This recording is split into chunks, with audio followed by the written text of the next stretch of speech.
All right, what's up? What's happening? What's popping? What they do, baby? You are tuned in to the Why Not Us, Why Not Now podcast. I'm Xavier McKnight. Pleased to be joined by a good friend and co-host of mine, Kory Blackshear. KB, what's going on, bro? Hey man, nothing much. Living this life of sin, man. Well, hey, it's all good. We hope everybody's enjoying their Labor Day weekend. Hey, like really quickly before we get into like just what the podcast is and just how we came about, just what's your Labor Day go-to meal, bro? I know like it's the last official holiday of the summer. Everybody's out at the pool or at the beach right now, and of course got the grills going. What's the Right, thing for right. you? Oh man, ain't nothing like cookout food. Burger, baked beans, mac and cheese. Man, the staples. We gotta have the staples. Any Labor Day without those, just can't be a part of it. Can't be a part of it, brother. I feel you on that one. For me, I gotta have my baked beans, I gotta have my ribs, I gotta have my potato salad, throw some chicken wings in there, maybe a burger or a sausage or a hot dog or something, but gotta have those major ones like you just said. And he just made me feel like I ain't doing it right. Hey, it's still time left. So You hey, right. You and right. and the thing is, it's like as adults, hey, we can go out there and we can hit up that grill anytime we want to. We are the new unks now, bro. So you right. You right. I'm more like big bro. I ain't going to unk status yet, bro. Don't, Hey man, don't I'm finna hit 30 next year. I'm about to embrace the unk status. So that's where I'm at with the whole thing right now. I feel you on that. I hit 30 next year too, but I'm gonna stay big bro as long as I can stay big bro. I'm already Right, starting right. to see some gray growing into my goatee already. So I'm like, all right, so we getting up there. I'm not giving the viewers all that. I'm just not. I'm just not. All right, but let's go ahead and let's break it down here for the viewers here a little bit. So, you'll hear me call him KB. He'll call me Zay throughout this whole thing. Our government names are Xavier and Kory. But we've been friends since high school, stayed connected, graduated 2014. And one of the things we always talked about in school that we loved so much was sports. And like you always see us, some other friends too, amongst each other in the morning times before we have to get ready to go to class. Like meeting up in this area known as the Pit at Old Newton. Shout out to Newton High School. Just break it down. Hey, bro, did you see the game last night? Particularly during basketball season when LeBron was with the Miami Heat. We were waiting for Derrick Rose to come back and play with the Bulls when he was overcoming an injury. NFL season come around, but like you will always see us talking about those things. And me and KB, like we really reconnected over the past couple of years and really got back into this thing. And we first started talking about doing this a couple of years ago, but the timing just wasn't right. So we talked about it more this summer, and I think the feeling amongst the both of us with the whole thing was why not us? Why not us be the ones to do what it is that we're about to do, and why not do it right now? Hence the name. Why not us? Why not now? So we're excited to be bringing you guys all of this content. No, this is mainly going to be a sports podcast, but we'll touch on other things too, what's happening in pop culture, what's happening in life, what's happening in general, just because like we know, I mean, you cannot eliminate the other facets of day-to-day life of what's going on, but mainly we want to keep this sports centric as much as we can. But when other things are happening out there that pique our interest, we'll be talking about those too. All right, so let's go ahead and let's get into it. College football is back, my brother. Week one, this past weekend, we got a surprise matchup on Thursday with Boise State and USF. I covered that game. I'm a sports director at WWSB ABC7, a local news affiliate here in Sarasota, Florida. So I had the privilege of heading up to Raymond James Stadium and covering that game. I was not expecting the outcome that we ended up getting. But KB, I'm going to just say it like this, bro. After watching what I watched, I feel like how I felt when the Heisman Trophy voting was going on. And I was saying amongst friends, is there any way that we can do a co-Heisman this year? Because I didn't want to take it away from Travis, but you could not deny what you were seeing Ashton Jeanty do too. Man, after what I saw last Thursday night, I walked away from that game feeling like, bro, go take Ashton Jeanty another Heisman Trophy right now. Just say you made a mistake, put an asterisk by the whole thing, say, look, we have got to give two co-Heisman trophies for this past year because it is very clear that he was carrying that team last season. I mean, talk to me about what you saw in the game on Thursday. Man, like you said, other shock, embarrassing, really, from Boise State standpoint. Like, I know we don't want to make too much of week one matchups, but to get dominated like that coming into that just kind of shows you that the preseason rankings don't necessarily mean as much anymore when you got teams on paper that should be better than what they are, but it just now looks like Ashton Jeanty was that important to that program and that he deserved way more recognition than what he got. I think it was the fact that him being at Boise State, not being nationally recognized by mainstream college football fans, he didn't get the love that Travis Hunter was getting, especially being on, national TV a couple times a week, seeing that Colorado program being from what they were to what they grew into. But I think that it was just for that to be like the opener. I didn't see that coming. I'm not gonna lie. Yeah, man. I was in the elevator with other folks who were there for the game too. And it was just like, what do you believe the prediction of the game was going to be? And I just flat out said, close game in the first half, pull away in the second. Now, we didn't say who we thought was going to pull away, but of course, I was under the impression that it was Boise State because I've just never known USF to have a good football program in the time that I've watched them and in the time I've been here for the past 6 years. But I was shocked. I was surprised. Man, they got a quarterback that everybody needs to be on the lookout for. His name is Byron Brown. He wears number 17. The dude is built like a locomotive, and he can really take contact. Yeah, man, he remind me a little bit of Taysom Hill. Just some of those plays were designed runs, some of them weren't, but he was a man amongst boys that night, and he literally left his imprint all over the field that night. Boise State, time to go back to the drawing board. Speaking of a man amongst boys, we all watched the Florida State and Alabama matchup 2 days later on Saturday. Tommy Castellanos had some things to say in the offseason, saying that Nick Saban is not coming to save them, and I just don't believe they can stop me.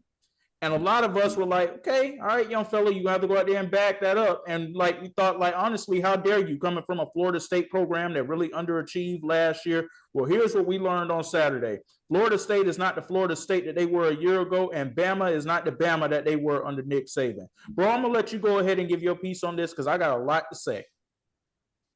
Hey, man, the biggest thing I took away from that, I know I just said that we don't want to make a lot of a week one matchup, but Bama's in trouble. Bama is in trouble. Them boys look lifeless. They look like they were being out physical. They just don't have an identity right now.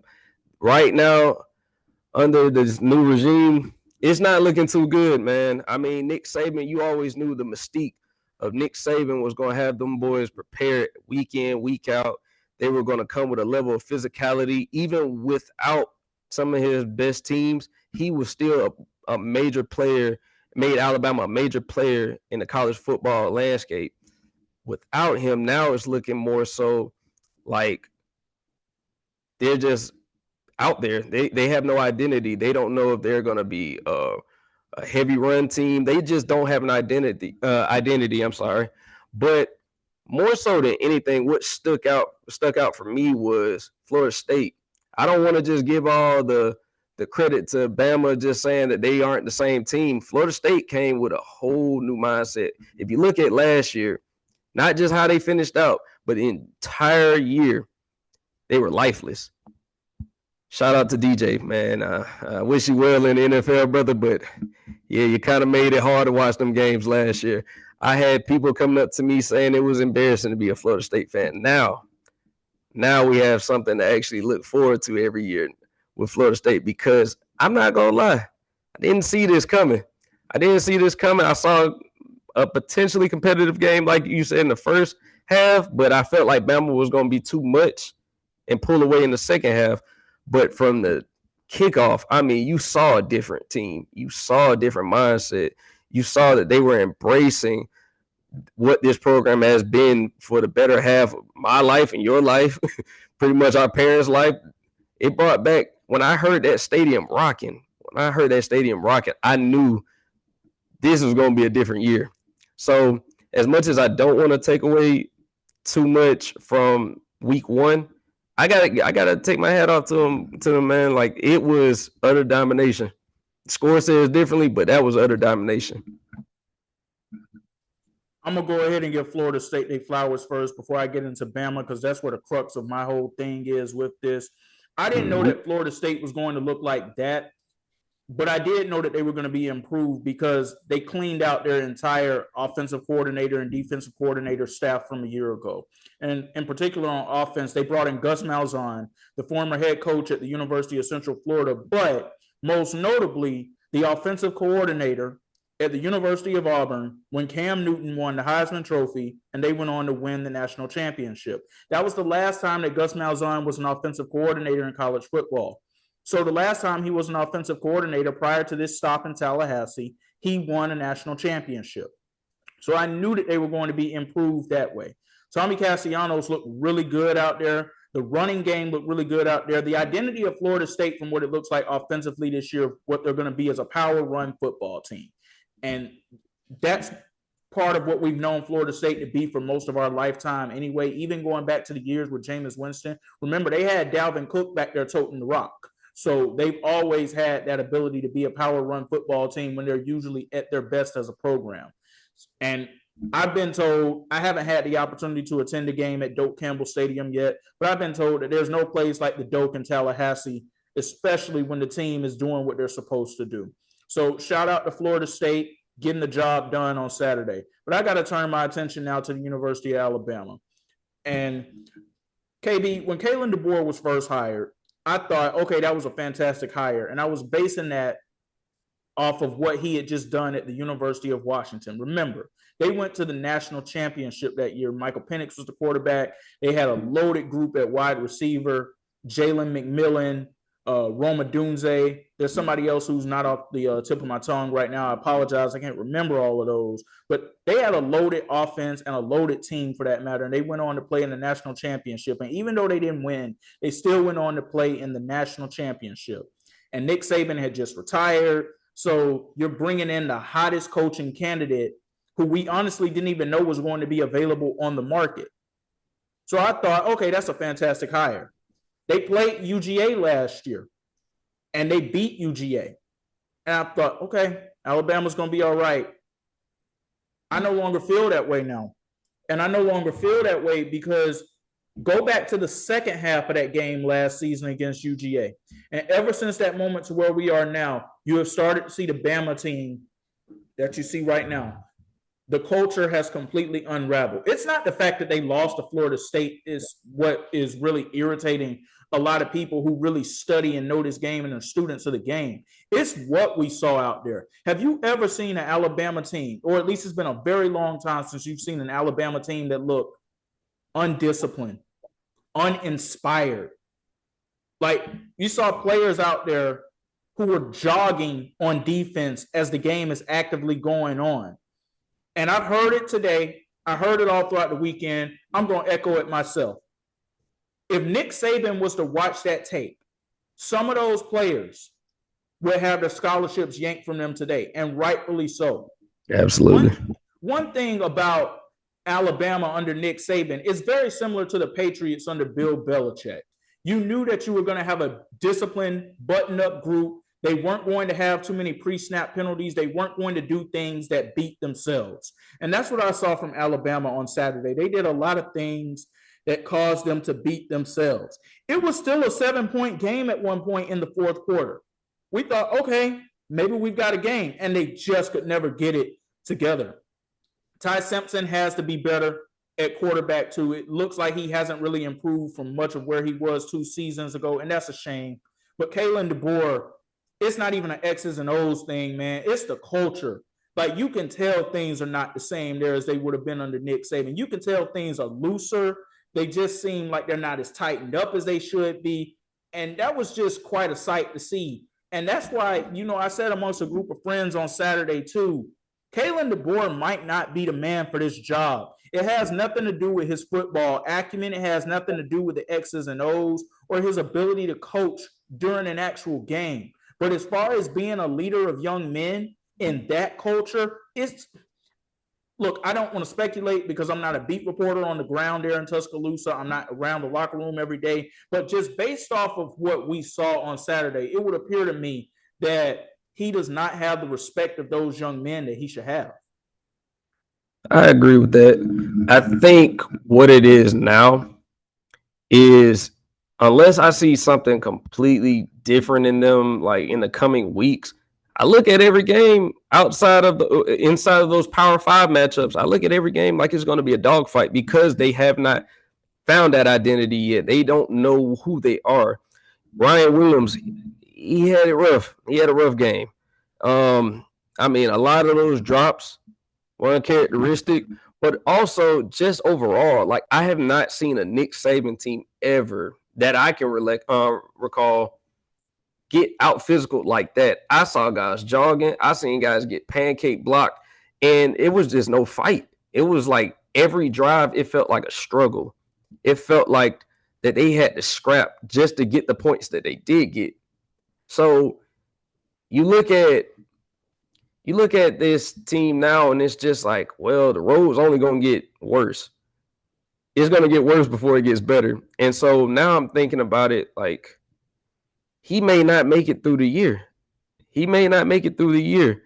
And I'm not sure that your quarterback, I'm not even sure that he's even the long-term solution, just off of the fact that I don't think that he saw anything. There was nothing that I could take away from that game that would make me like look at it like, okay, promising. It's promising. It may be something that we could work with. I didn't get that feeling. Now, on the other hand, we could look at Florida State and say they have a real chance to be a big-time player in this ACC. Now, I look at the ACC. Yeah, I look at Carson Beck. Yeah, I look at some of those boys from Clemson. But I look at it like it's Florida State. They're right there. They're right there in the running for that ACC championship. So I'm impressed by Florida State more so than disappointed in Bama. Yeah, the ACC is clearly wide open. You know, we'll get a look at UNC a little later today as well. We're recording this on Labor Day here at the time that you will probably see this on our platforms.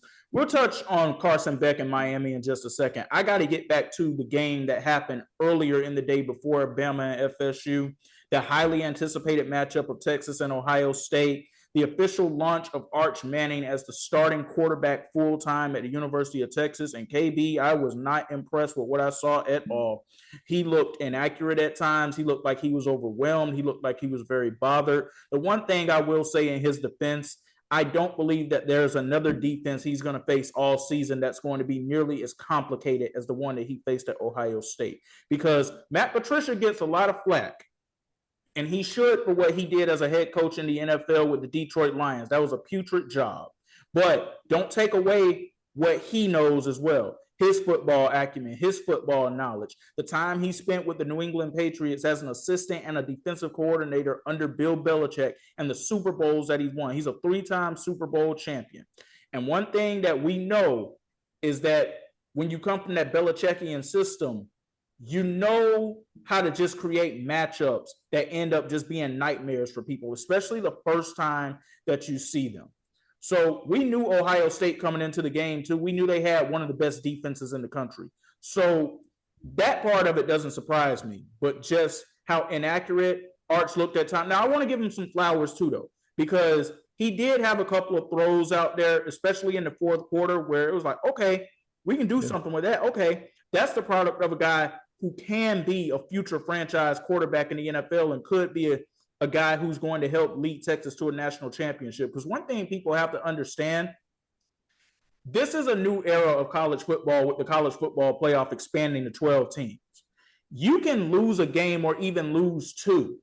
And in some cases, maybe even lose 3, as long as they're not complete blowouts or they're not against opponents who are unranked or just very underwhelming type of things that happen. And you can still make one of those 12 spots, especially when you're in the Big Ten and the SEC conference, because those are the favorites that everybody wants to see. That's who the voters are going to vote for. They're going to try to get in as many of those teams from those 2 conferences in particular than any other conference.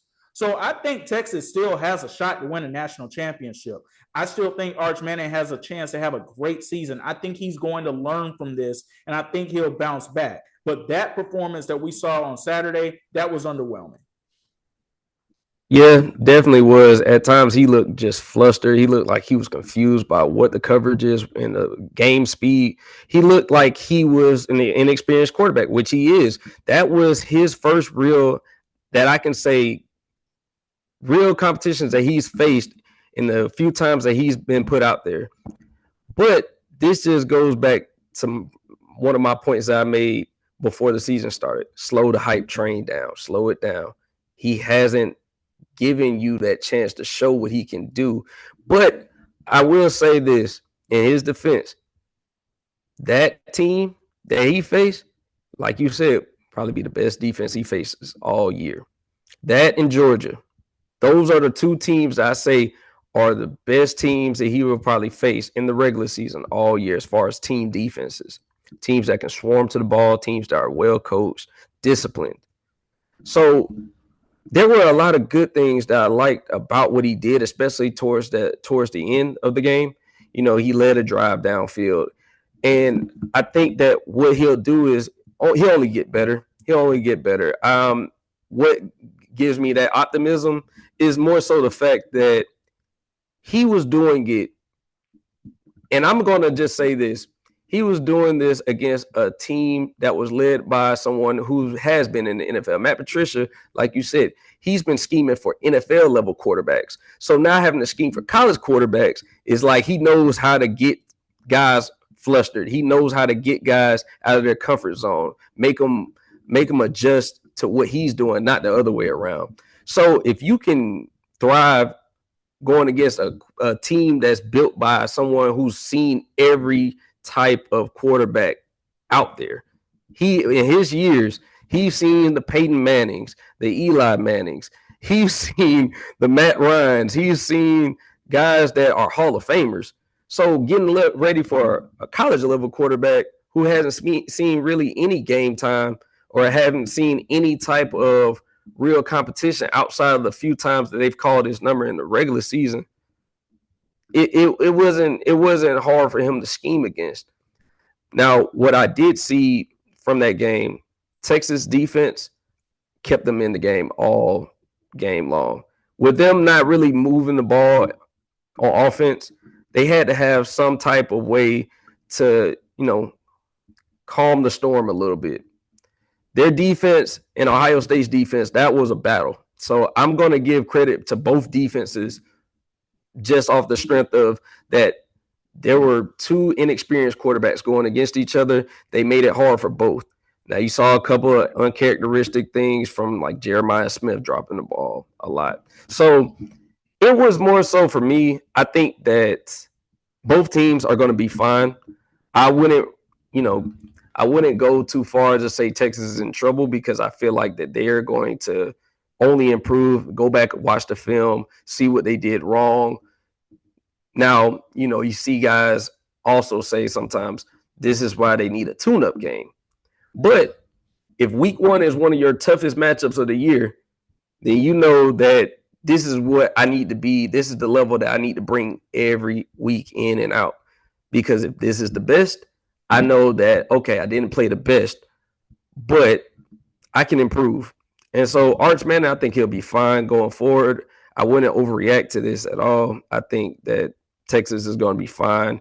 Like you said, with the college football playoff being 12 teams now, it kind of gives you like okay, it's not the same as the BCS era where one loss could knock you out. One loss may just open your eyes up a little bit, kind of know that this is where we need to reach. We need to ascend to this level now. So I think they'll be fine.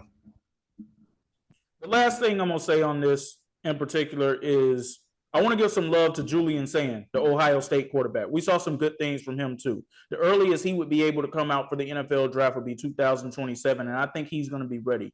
I think he took a lot of people by surprise with what it was that we saw him do out there as well. Now, he had some throws that I'm sure he would like to have taken back too. But for the most part, that being a quarterback who many just saw for the first time, starting for a game on that stage, I was impressed with what we saw by him. And I was impressed with what we saw by Texas's defense too. Like you said, in no way whatsoever, Texas should not be considered to be in trouble at this point. There's a long season left to play. I think they're still going to win most of their games.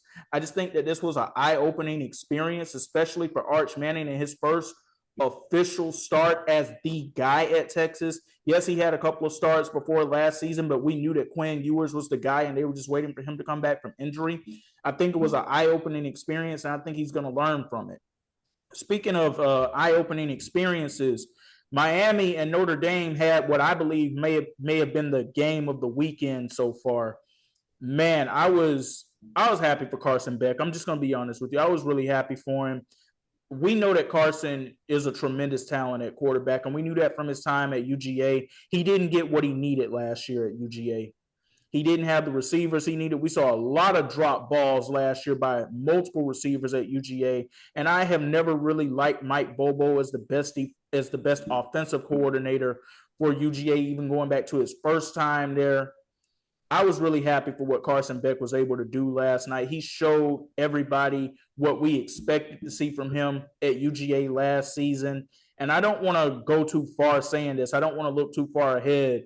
But, KB, it really would not surprise me if we saw Carson Beck, especially if he can continue to have performances like that, if he goes on to win the Heisman Trophy and if Miami takes the next step as a program looking closer, somewhat resemblance to the U that we grew up on as young kids. Yeah, Carson Beck, the biggest knock that I think a lot of folks had on him always was he couldn't win the big games. He couldn't, when they played real competition, he always shrunk. You saw it last year against Texas. You saw it in the first half against Bama. You saw games last year where he just looked uncomfortable. Last night, he stepped up. He looked composed, and he led them down the field to even get to that field goal to take the lead and eventually win the game. I think Miami, as an overall, I think like they are primed to take the ACC. It's going to be a tighter competition this year, especially with a couple of key players in there. But I think with Carson Beck leading the helm, with that experience going forward, I think that they're poised to make some noise in this college football landscape. I think that they have a good defense. I think that they have playmakers on the outside, stuff that he was not getting at Georgia. He was not seeing those weapons on the outside that he necessarily needed. So I think for Carson Beck is if he can just build upon this performance, because you're coming off of you're coming from seeing a team that just was fresh off a national championship. So they have seen certain things that Carson Beck was lacking as far as last year, as far as that leadership that a lot of people questioned. They questioned whether he could win the big games. I think Carson Beck now sees what it takes to be a Heisman level quarterback. You know, he has that. He's a NFL prospect going into the draft. Not possibly. This year is going to be his year to come out. So I think that Carson Beck, he's looking at, national championship or bust, really. I mean, I think he did not come to Miami to just settle for just get a few wins. I think he looked at it like he can come here and compete. So I look at Miami as like, this is a very good sign that they came out week one at home and showed that they can play with anyone. Yeah, and what about that catch too by CJ Daniels? Does everybody understand that was a wet ball? Hey, man, that's one of the hardest things ever to do, is catch a ball in pouring down rain. Like, I don't care how good your hands are, that's some of the hardest things to do. That catch, man, I've seen a couple of good catches this weekend, but that was up there. You brought up the word playmaker, man. Michael Irvin was absolutely just amped up and lit during the game last night. Man, he's 59 years old and he still got that type of energy. That is incredible. Shout out Michael Irvin, man. It's all love. Shout out to Michael Irvin, man. One of the GOATs, one of the greatest of all time that we've seen at that wide receiving position. Excellent documentary with the Dallas Cowboys that recently came out on Netflix too, giving insight into that organization. But yeah, man, a wonderful weekend of college football, really kicking things off. All right, y'all stay locked in because we're coming back with part 2 of this episode. We got to break down this Micah Parsons trade. Yes, sir.